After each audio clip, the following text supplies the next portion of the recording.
Praise the lord. ప్రభువైన యేసుక్రీస్తు నామములో మీ అందరికీ శుభములు తెలియజేస్తున్నాం. బాగున్నారా దేవునిలారా? నిజంగా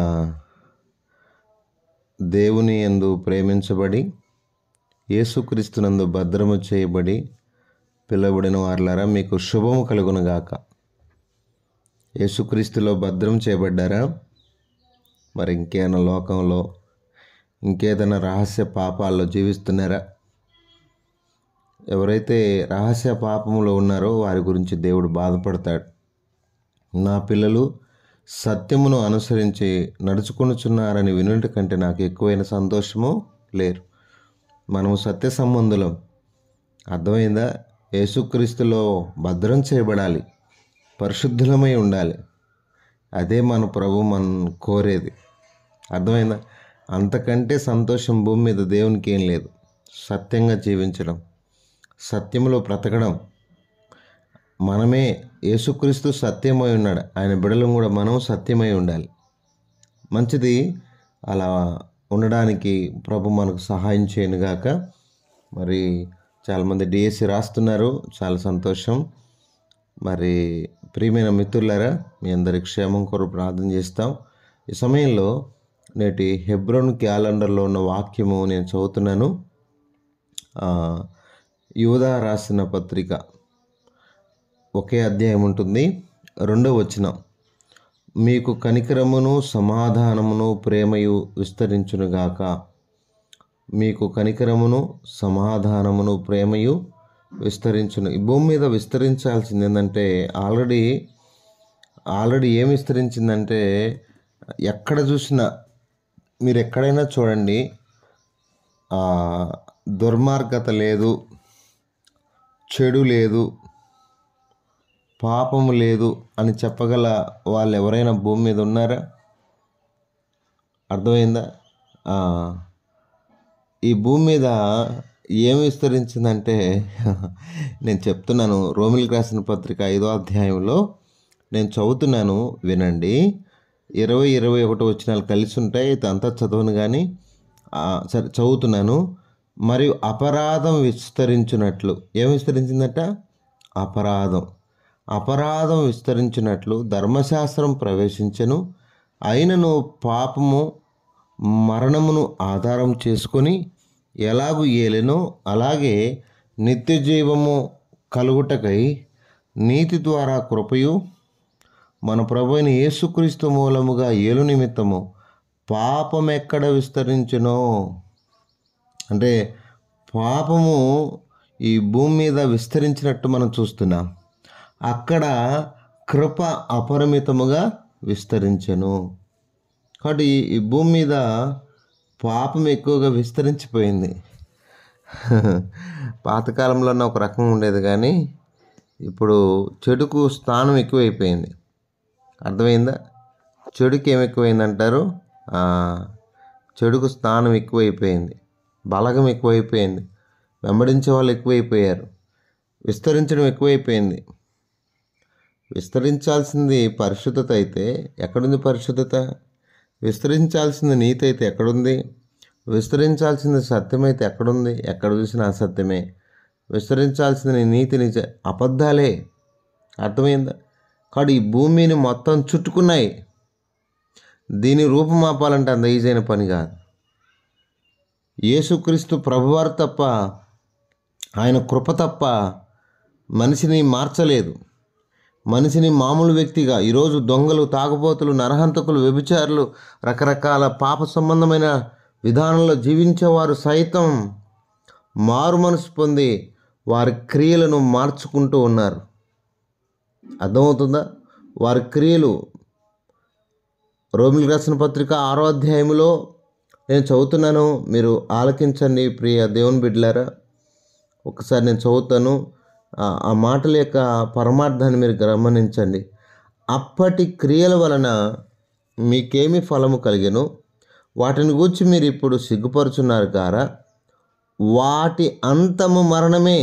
అయినను ఇప్పుడు పాపము నుండి విమోచించబడి దేవునికి దాసులైనందున పరిశుద్ధత కలుగుటే మీకు ఫలము, దాని అంతము నిత్యజీవం. ఎలయనగా పాపం వలన వచ్చు జీతం మరణము, అయితే దేవుని కృపావరము మన ప్రభు అయిన క్రీస్తు యేసునందు నిత్య జీవము. అర్థమవుతుందా? ఆ నిత్య జీవంలోనికి ప్రభు మనల్ని దాటిస్తూ వచ్చాడు. ఎంత భాగ్యం అంటారు? ఇది భాగ్యం కాదంటారా? అర్థమైందా? మన అవయవాలంటిల్లో కూడా పాపం విస్తరించింది కదా. అర్థమైంది? మన శరీరంలో మంచిది ఏదైనా ఉందా? అబ్బా నేను మంచివాడిని, నాకంటే ఉత్తముడు ఎవరు లేడు అని చెప్పగలిగే మనుషుడు భూమి మీద ఎవరు లేరు, ఏ వ్యక్తి అయినా కానీ. అందుకే పౌలు గారు అంటారు, రోమిలికి రాసిన పత్రిక 7వ అధ్యాయంలో నేను చదువుతున్నాను, చక్కగా ఆలకించండి. 18వ వచనం 17 కావున ఇంకను దాని చేయనిది నా యందు నివసించు పాపమేగా నేను కాదు, నా యందు అనగా నా శరీరమందు మంచిది ఏది నివసింపదు నేను ఎరుగుదును. మేలైనది చేయవలన కోరిక నాకు కలుగుతున్నది, కానీ దాని చేటుకు నాకు కలుగటలేదు. మన శరీరంలో ఏం లేదట, మంచిదేదీ లేదు. ఎందుకంటే ఈ శరీరము పాపంతో నింపబడిపోయింది. అర్థమైందా? పాపంతో నింపబడిపోయింది. ఎప్పుడు అంటే చూడండి, పాముతో సావాసం చేసామనుకోండి, కొంతకాలం నీతో చేస్తుంది, ఏదో ఒక రోజు నిన్ను కాటేస్తుంది. అంతే, పాపం కూడా అంతే. ఏదో ఒక రోజు మంచిగానే అనిపిస్తూ ఉంటుంది, కానీ పాపము చేసేటప్పుడు చాలా మంచిగా అనిపిస్తుంది, కానీ తర్వాత అది నేను కాటేస్తుంది అన్న విషయం మర్చిపోవద్దు. అది నేను కాటేస్తుంది. కాబట్టి ఇప్పుడు అందుకే సంఘముతో ఈ పత్రిక యొక్క ముఖ్య ఉద్దేశం ఏంటంటే కనికరము, ప్రేమ, సమాధి మీకు విస్తరించునుగాక. ఇప్పుడు ఎక్కడ చూసినా కనికరం ఏమైనా చూస్తున్నారా? ఎక్కడ చూసినా ప్రేమ, సమాధానాలు ఉన్నాయా? అందుకే చెప్తున్నాడు భక్తుడు, దేవుని వలన ప్రేమించబడిన ఓ సంగమా, కనీసం మనలోనైనా, లోకంలో అంటే ఎక్కడ లేదు, రక్షణ పొందిన మనలోనైనా ఈ కనికరము, సమాధానం, ప్రేమ విస్తరించాలండి. అపోస్తలుల కాలంలో ఈ 3 ఉండేటివి. కనికరం ఉండేది, సమాధానం ఉండేది, ప్రేమ ఉండేది. అర్థమైందా? ఆదిమ అపోస్తల సంఘములో అర్థమైందా? ఈ ఈ 3 ఉండేటి. మరి ఇప్పుడు సంఘములు ఇవి కనుమరుగవుతున్నాయి. అవి కనుమరుగైతే చాలా కష్టం. ఆ రోజు యేసుప్రభు కాలంలో పరిశీల శాస్త్రులు కనికరమును, ప్రేమను విడిచిపెట్టి అన్నీ చేస్తున్నారు, దశంభాగం ఎత్తారు. అర్థమైంది? అది కాదు మనం చేయాల్సింది. అసలే నేను మందిరాన్ని పోతాను బ్రదర్, దశంభాగం ఇస్తాను. అర్థమైందా?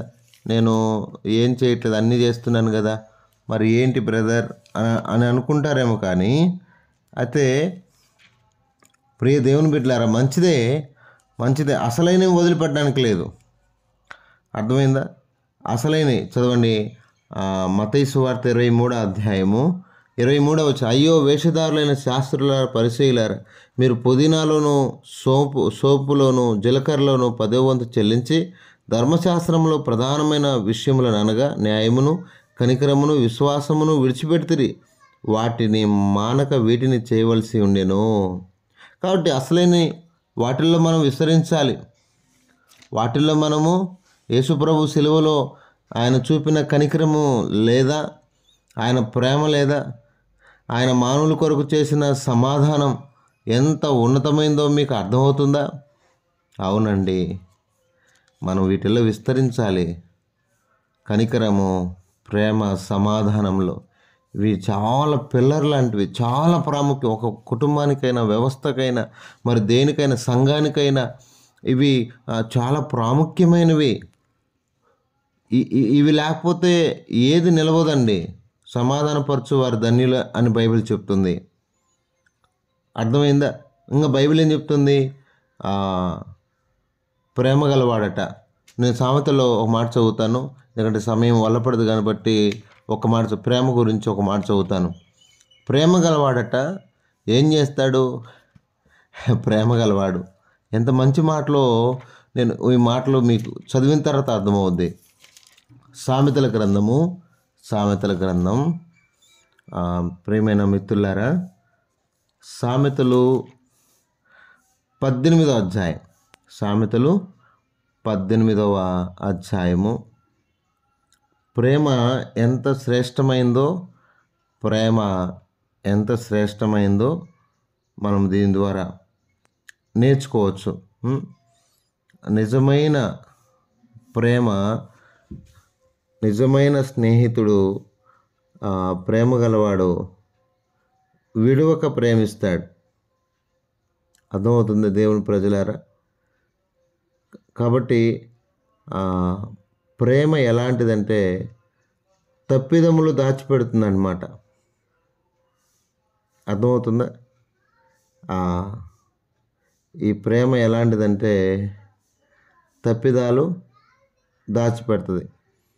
అదే లోక సంబంధమైనదైతే, లోక సంబంధమైన ప్రేమలు తప్పిదాలు దాచిపెడతాయా? ఇంకా 10 లోకంలో ఎగేసి చెప్తారు. ఇది అలా కాదు, ఇది అలా కాదు. ఈ ప్రేమలో ఎంతో ఆదరణ ఉంటుందన్నమాట. ఈ ప్రేమలో ఎంతో ఆదరణ. మన్నించండి, మరొకసారి ఆ భాగాలు చెప్తాను. ఒక్క మాట చదివిస్తాను. 24వ వచనం, 18, 24. బహుమంది చెలికాండ్రు గలవాడు నష్టపడును, సహోదరుని కంటే ఎక్కువగా హత్య ఉండు స్నేహితుడు కలడు. కాబట్టి ఎక్కువగా కలిసి ఉంటాం, సమాధానం కలిగి ఉండం. ఇదే అధ్యాయంలో 18వ వచనంలో చీట్లు వేయుట వివాదం మానును, అది పరాక్రమశాలను సమాధానపరచును. కాబట్టి దేవుడు సమాధానపరిచే విధానంలో మనల్ని ఈ భూమి మీద ఉంచుతూ వచ్చాడు. కాబట్టి ఈ ప్రేమ విధానం ఎంత శ్రేష్టమైంది.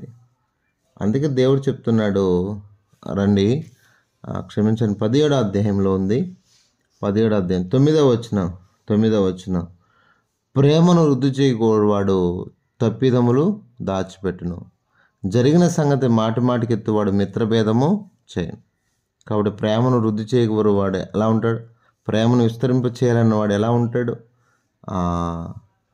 17వ వచనం కూడా, నిజమైన స్నేహితుడు విడవక ప్రేమించును, దుర్దశలాంటి వాడు సహోదరుడుగా నన్ను. నిజమైన స్నేహితుడు ఎలా ఉంటాడట? విడవక ప్రేమిస్తాడు, తప్పిదములు దాచిపెడతాడు, విడవక ప్రేమిస్తాడు, సహోదరుడిగా ఉంటాడు. కాబట్టి ఈ భూమి మీద ప్రేమ అవసరం, ఈ భూమి మీద సమాధానం అవసరం, ఈ భూమి మీద కనికరం అవసరం. ఎందుకంటే కనికరపడవలసిన వారు భూమి మీద ఎంతోమంది ఉన్నారు, ఎంతో దీనస్థితిలో, భయంకరమైన స్థితిలో ఉన్నారు. కాబట్టి కనికరము, ప్రేమ, సమాధానాలు ఏం కావాలి? విస్తరించాలా, విస్తరించకూడదా? అవి ఉంటేనే భూమి మీద క్షేమం కలుగుతుంది. ఈరోజు సమాధానం లేక ఎన్ని దేశాల మధ్య యుద్ధాలు జరుగుతున్నాయి. సమాధానం లేదు, ప్రేమ లేదు, కనికరం లేదు, నిర్దాక్షిణ్యంగా చంపుకుంటున్నారు. అర్థమవుతుందా? మానవత్వం మంట కలిసిపోతుంది, దుర్మార్గత పెరిగిపోతుంది ఎక్కడ చూసినా. ఈ 3 విస్తరిస్తేనే ఆ ప్రాంతాలు క్షేమంగా ఉంటాయి, ఆ సంఘం క్షేమం, ఆ కుటుంబం క్షేమంగా ఉంటుంది, ఆ బిడ్డ క్షేమంగా ఉంటాడు. ఆ విధంగా ప్రభు మనకు సహాయం చేయనుగా ప్రార్థన చేస్తాం. పరిశుద్ధమైన తండ్రి, మీరు చూపిన కృపకై స్తోత్రాలు. కనికరము, ప్రేమ, సమాధానం విస్తరించునుగాక. అది లేకపోతే నాయన ఎంతో నష్టం. సహాయం చేయండి, మీరే మహిమ పొందమని. మా ప్రియ బిడ్డల కుటుంబాలను మీరు దీవించండి, ఆదరించండి. కొంచెం లేట్ అయిందైతే మన్నించండి. ఆయన డిఎస్సి రాస్తున్న వారిని కూడా దీవించము, సహాయం చేయము. ప్రియులను మీరు కనికరించవలసిందిగా ప్రార్థిస్తూ, మీరు చేసిన సహాయం ఎంతో ఉన్నతమైంది, ఘనమైంది కనుక నేను స్తుతిస్తున్నాం. రాసిన వారిని బట్టి, రాయబోతున్న వారిని బట్టి ప్రార్థన చేస్తున్నాం. ప్రార్థన అవసరాలు కోరిన వారిని బట్టి ప్రార్థన చేస్తూ అందరిని కూడా దీవించమని యేసు పరిశుద్ధ నామములో ప్రార్థించి వేడుకుంటున్నాం తండ్రి. ఆమేన్.